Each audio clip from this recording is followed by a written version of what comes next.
Metro rail এগুলো নিয়ে একটা ভিডিও বানাই তুইব। এ কথা বলে আমার বলতে যে তোলাই ভাইয়া কিছু টাকা পাঠাইতেছি, তো হেতু যেটা বলে আমরা তো ভয় পাই। আমি কিন্তু এর বাঘের মতো ডরাই।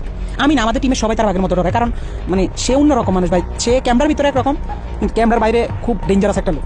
তারা কিন্তু সবাই ভয় পায়। ইউটিউব ইন্ডাস্ট্রিতে একটা টাইমে তার সবাই বাঘের মতো ভয় পাইতো। সবাই তার অফিসে ডাকাইতেছে, যারা আমরা টিমের যারা মানে ছাত্র আন্দোলনের সময় তার বিপক্ষে চলে গেছিলাম। তার বেল্টের বাড়ি আমার তার শিখেও খায়নি, তো বেল্ট খুইলা আমার কুত্তার মতো পিড়াইতো। এই সময় তাকে ভিডিও কলে একজনের সাথে কথা বলিয়ে দেওয়া হয়, যাকে বাংলাদেশের ভবিষ্যৎ প্রধানমন্ত্রী হিসেবে তার সাথে কথা বলানো হয়।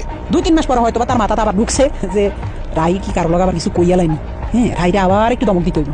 কেমনি বড় একটা নেতার সামনে হয়তো ফোন দিলে আমি একটু ডরাই যাই। আমি তো ডরাই যাই আসলে, আমি কিন্তু ভয় পাই। তো হঠাৎ একদিন রাইতে আমি নোয়াখালী 10:30 11টার দিকে হঠাৎ একটা ভিডিও কল। তো ওই দেখে এই তো আবার তলপেটে কামড় দিয়েছে। আল্লাহ এতদিন পর হঠাৎ কল দিয়ে আবার কি জানি কি কয়। হঠাৎ ফোন দিয়ে কয়, শুন তোর লাগে একজনের সাথে একটু কথা বলা দিব, বুঝছো রাহি? আমি কই জি ভাইয়া, কোন সমস্যা নেই বলেন। পরে দেখলাম হঠাৎ করে বিপিনুর ভাইয়ের সাথে আমার কথা বলা দিয়েছে ভিডিও কলে। আমার কাছে একজন সাথে কথা বলা দিব, সে কিন্তু নেক্সট বাংলাদেশের অনেক বড় মাপের একজন কেউ হবে, প্রধানমন্ত্রী বা মানে ভালো একটা পদে যাবে। তো পরে দিই আফ্রিদি ভাইকে বুঝছি তো তোর ভাইয়ের অবস্থানটা? আমি জি ভাই বুঝছি, পরে কথা সাবধানে থাকিস, ঠিক আছে? আমি জি ভাই ঠিক আছে।